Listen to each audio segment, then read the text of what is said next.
I believe in Jesus Christ. But do I believe in him for spiritual reasons or for artistic reasons, because I've actually played the part? Something strange happened on the set of Jesus of Nazareth in 1977, and nobody could explain it. Robert Powell hadn't even finished walking onto the set when the noise stopped. Crew members mid-conversation, extras laughing, technicians adjusting equipment, all of them went quiet. You are now actually the perceived image of Jesus Christ at that time. It happened to be over Easter, and I was working with an Italian crew. Not because anyone told them to. Nobody did. Decades later, those who were there still struggle to put it into words.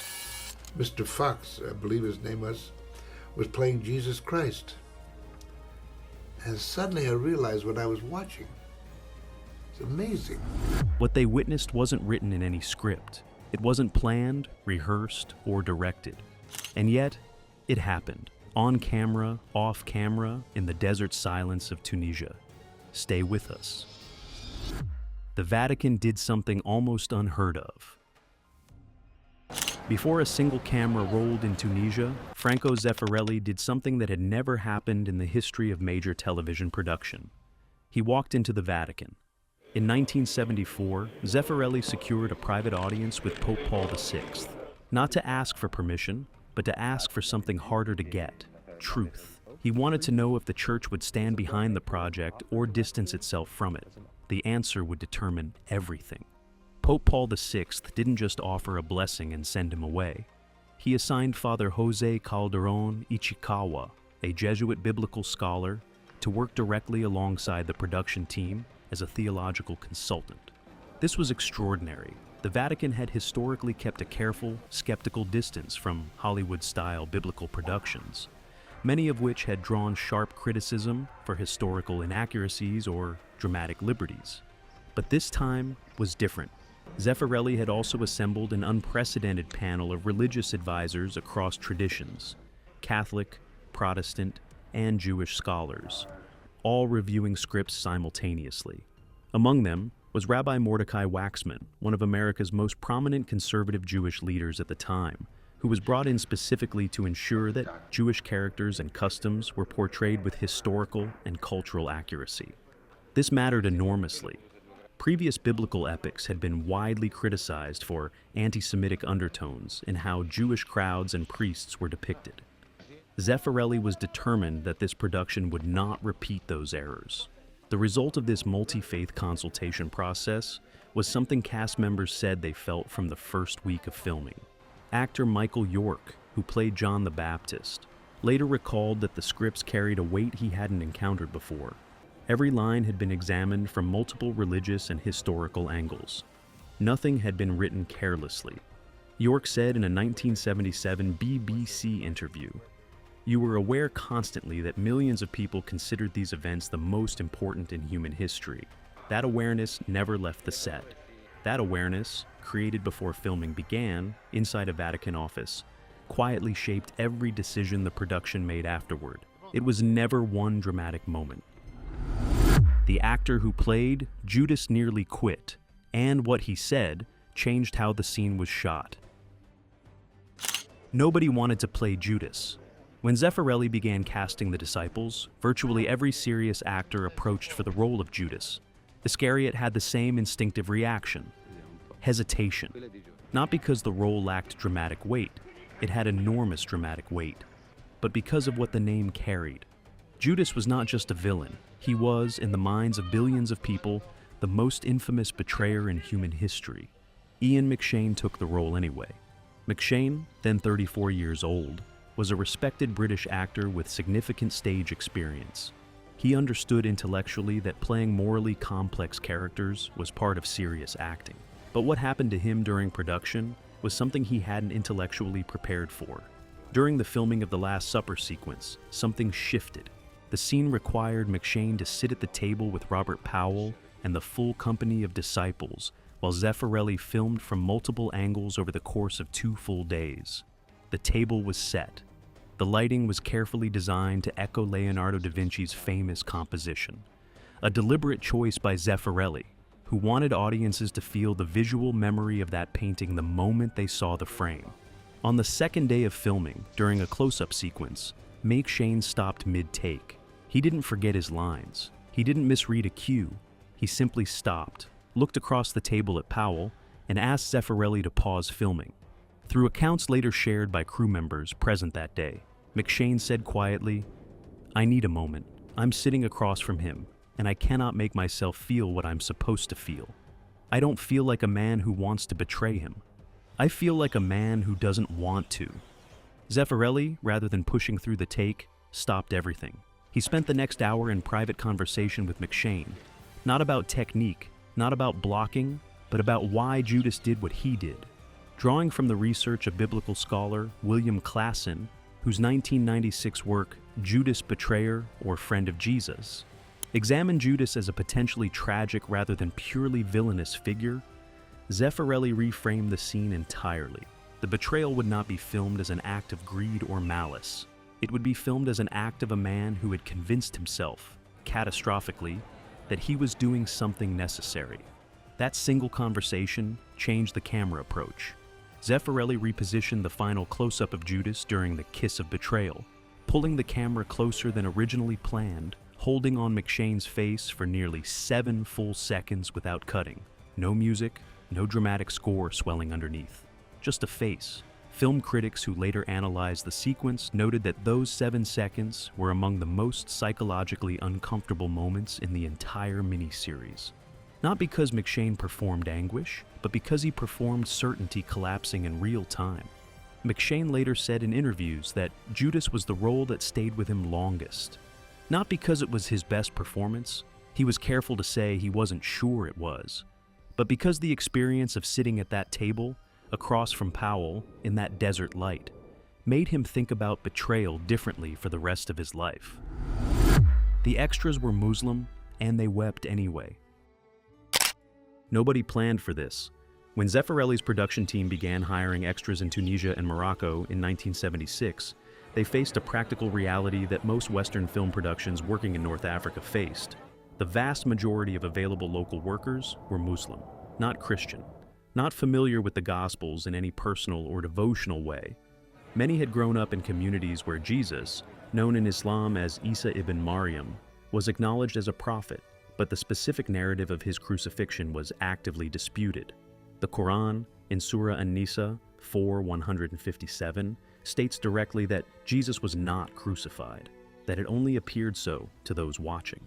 These were not people culturally primed to weep at a crucifixion scene, and yet, when filming of the Golgotha sequence began on a hillside outside Monastir, Tunisia, in the late summer of 1976, something happened that Zeffirelli later described in a 1993 interview with Italian journalist Costanzo Costantini as the single most surprising moment of the entire production. The cameras were rolling, Powell was on the cross, the desert sky was open and completely cloudless. The crew had waited 3 days for that specific quality of light. Hundreds of extras surrounded the cross in period costume, playing Roman soldiers, Jerusalem citizens, grieving followers.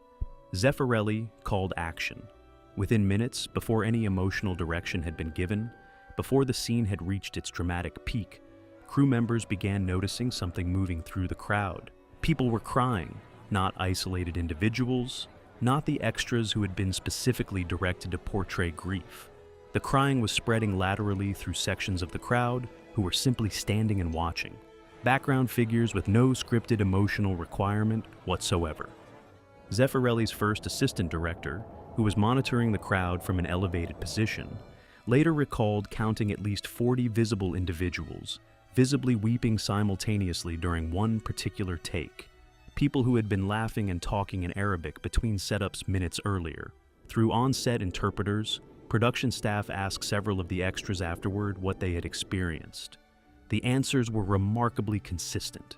One man, a local resident from Monastir with no acting background, said through an interpreter, "When I looked at him on that cross, I forgot it was a film. I forgot everything. I only thought, what if this really happened? What if this man really suffered like this?"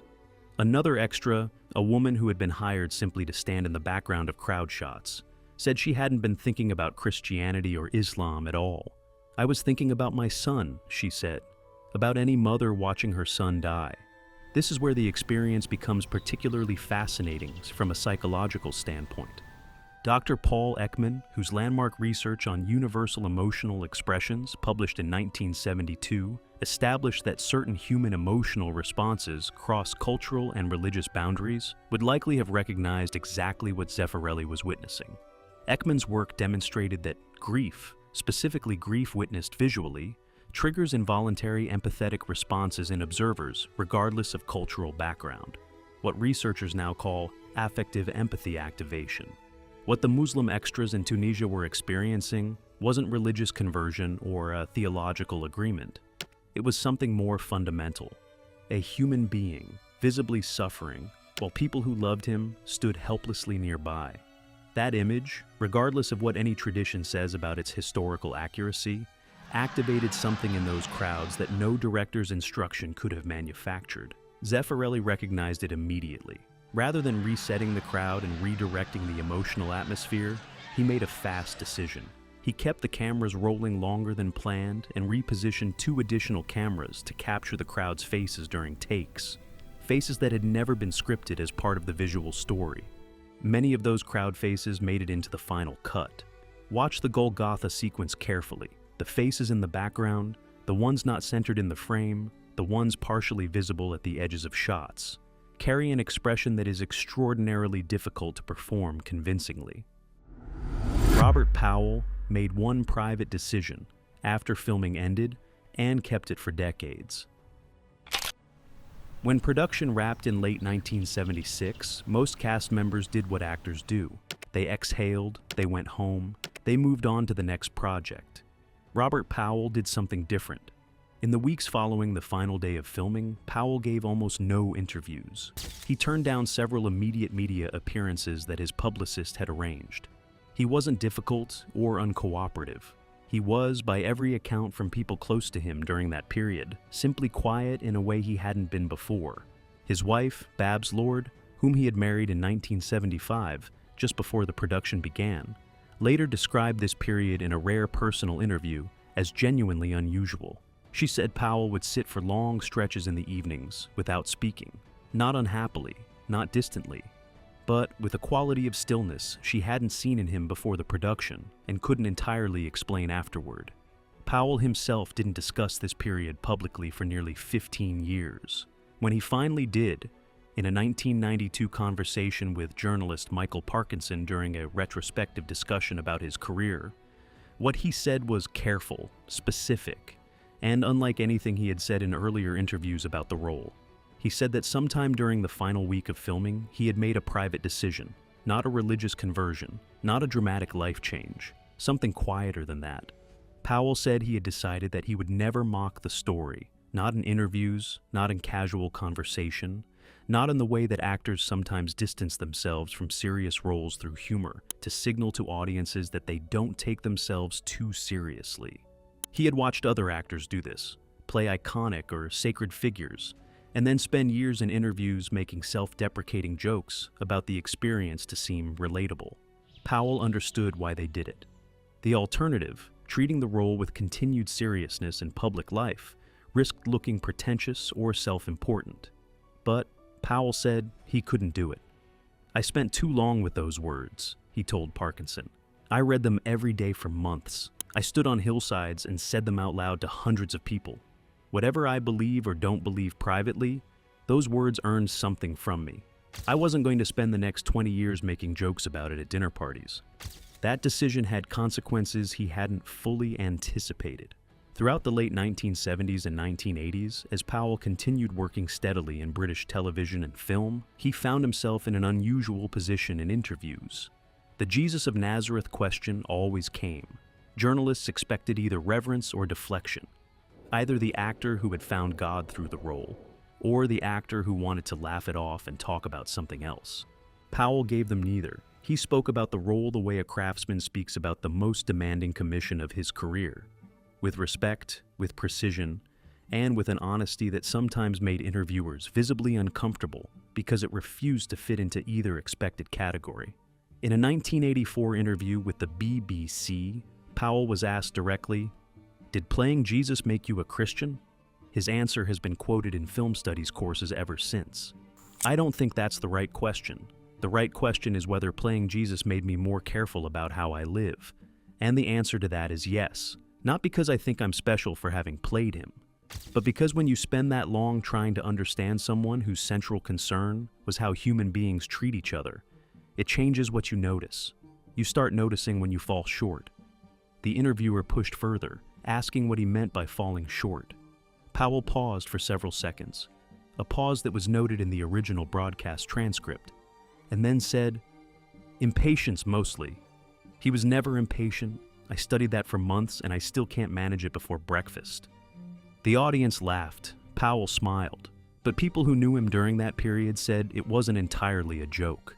Dr. Pamela Grace, whose 2009 academic work, the religious film Christianity and the Hagiopic, examined long-term psychological effects on actors who portrayed sacred figures, noted that Powell's pattern of engagement with the role was statistically unusual. Most actors who play major religious figures show a clear distancing pattern in interviews within 2 to 3 years of the production, a psychological self-protective mechanism that separates the performer from the weight of the role. Powell never fully distanced. 47 years after filming ended, in interviews given as recently as 2023, Powell still speaks about the production without irony, without deflection, and without the rehearsed quality that usually appears when an actor has told the same story too many times. The stillness his wife noticed in those quiet weeks after filming apparently never entirely left. He simply learned over decades to carry it differently. Subscribe for more untold moments from cinema history, and let us know your thoughts in the comments below.